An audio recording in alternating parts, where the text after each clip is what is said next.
안녕하십니까. 알파스트리트 파트너스입니다. 2023년 3월 20일 월요일 마감장 보겠습니다. 코스피 지수가 0.69% 빠져서 2379로 마감을 했습니다. 오늘 하락했네요. 아침에는 좀 상승을 하기도 했었는데요. 결국에는 이렇게 쭉 밀리면서 0.7% 제법 하락을 했습니다. 그래서 결국 뭐 2400선을 회복하지는 못했고요. 2300대 계속 이제 머물고 있는 그런 모습입니다. 이 주봉으로 보면 계속 이렇게 흘러내리는 그런 모습이 계속 나오고 있어요. 그렇다고 아주 뭐 급락세가 나오지는 않는데 야금야금 이렇게 계속 빠지는 그런 모습으로 가고 있습니다.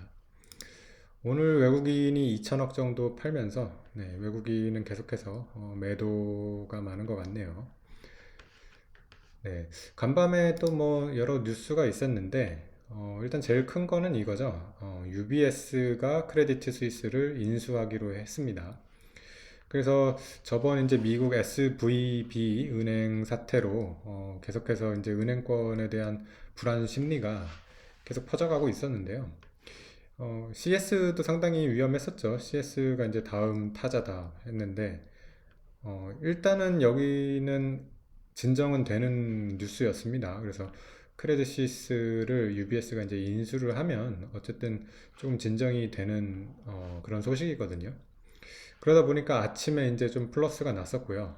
미국 쪽 선물들도 아침에는 이제 플러스가 났었습니다.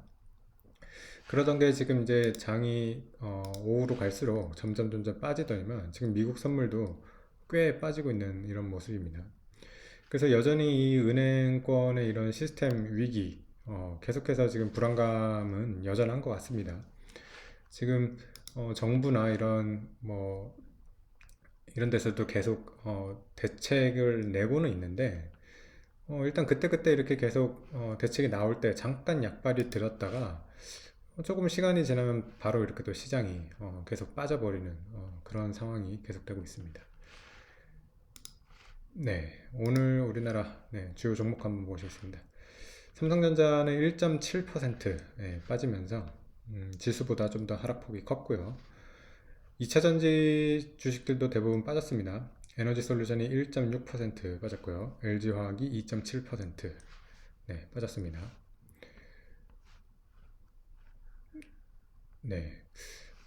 그리고 인터넷 서비스 쪽이 그나마 좀 올랐는데요. 네이버가 1.7% 올랐고요. 카카오가 1.3% 이렇게 올랐습니다. 네이버 카카오 정도만 좀 강했고요. 대부분 빠진 종목들이 많았습니다. 2차전지도 조금 엇갈린 게 에코프로비엠 같은 경우는 오늘 그래도 플러스가 이렇게 났습니다. 그래서 2차전지도 대체적으로 빠졌는데 에코프로비엠만 이렇게 플러스가 났네요.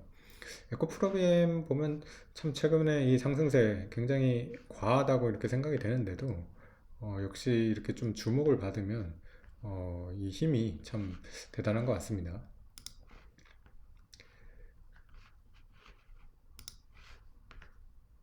주 지표 한번 보시면 오늘 원달러 환율 같은 경우는 조금 올라서 1310원대로 이렇게 들어갔고요. 반면에 지금 WTI는 굉장히 약합니다. WTI가 이제 65불까지 떨어졌는데 이렇게 지금 석유 가격이 낮은 걸로 봤을 때는 지금 시장은 이런 은행의 시스템적인 위기 이것도 문제지만은 경기 침체를 굉장히 크게 보고 있는 것 같습니다. 아무래도 경기가 앞으로 안 좋을 것 같다는 그런 지금 걱정이 많은 거죠. 그러다 보니까 이제 원유 수요도 많이 줄을 것 같아서 이렇게 지금 원유 가격이 많이 약세를 보이고 있습니다. 마찬가지로 지금 채권금리도 계속해서 이렇게 떨어지고 있고요. 미국 10년물 같은 경우는 이제 3.3%대 이렇게 됩니다. 우리나라 10년물도 3.3%대. 이렇게 채권이 지금 강세죠. 채권금리가 이렇게 떨어진다는 거는. 그래서 원유도 약세, 채권은 강세, 주식은 약세. 지금 이런 상황이 계속 지속되고 있습니다. 이런 가운데 지금 또 강한 자산이 있어요. 보면 금이랑 비트코인이 최근에 굉장히 강하거든요. 금 같은 경우는 지금 거의 1994달러, 이제 달러 기준으로 거의 2000불 가까이 이렇게 돼 있는데요. 이때죠. 작년 3월 때 이제 2,000불이 넘었던 적이 있었는데 거의 지금 그 수준 비슷하게 왔습니다. 그래서 금 같은 경우는 이렇게 지금 보면 사상 최고가 근처가 이렇게 세 번이 왔는데 첫 번째가 이제 20년 8월이고요. 그 다음에 작년 이제 3월 이렇게가 이제 2,000불이 이렇게 넘었었고요. 그리고 지금이 현재 또 2,000불 이렇게 가까이 와 있습니다. 그래서 만약에 이 금 같은 경우가 지금 좀 상승세를 탔는데 이 2,000불대를 크게 넘어살지 그것도 한번 지켜볼 만할 것 같습니다. 만약에 2,000불대를 크게 넘어선다면 금 같은 경우는 사상 최고가를 가게 되는 거거든요. 네, 아무래도 이렇게 은행 시스템 이런 것들이 불안하다 보니까 금 이런 것들이 지금 강한 것 같습니다. 그리고 또 금이랑 비슷하게 또 같이 가고 있는 게 있는데 이 비트코인입니다. 비트코인 같은 경우는 사실 그 금이랑 또 성격이 다를 수도 있는데 이번 같은 경우는 지금 비트코인도 같이 올라가고 있습니다. 비트코인 같은 경우는 어떤 때는 나스닥을 따라가고 어떤 때는 또 금을 따라가고 좀 아직까지는 확실히 그 정체성이 이렇게 딱 명확하게 정해진 그런 자산은 아니라서 그런지 확실히 이렇게 변동이 좀 크긴 합니다. 비트코인 같은 경우도 최근에 이렇게 굉장히 많이 빠져가지고 거의 이제 저점 때 15,000불까지 이렇게 빠졌었는데요. 최근에 반등은 꽤 많이 반등을 했습니다. 지금은 거의 27,000불, 네, 이 정도에서 이렇게 머물고 있습니다.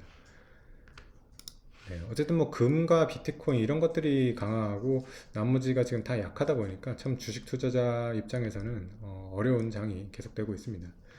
네, 우리나라 증시도 결국에는 2,300대 이렇게 또 계속 머물고 있는 모습이라서요. 네. 이번 주에 이제 보면 이제 미국의 FOMC가 또 있고요. 그때 이제 또 미국의 이제 금리 결정도 있을 거고요. 또 파월이 어떤 얘기를 하는지에 따라 가지고 또 시장이 크게 움직일 것 같습니다. 네. 아마 이제 목요일 정도에 이제 우리나라는 알 수가 있을 건데요. 네, 이번 주도 참 어려운 그렇게 쉽지 않은 장세가 될 것 같네요. 네, 오늘 시장은 여기까지 하겠습니다. 감사합니다.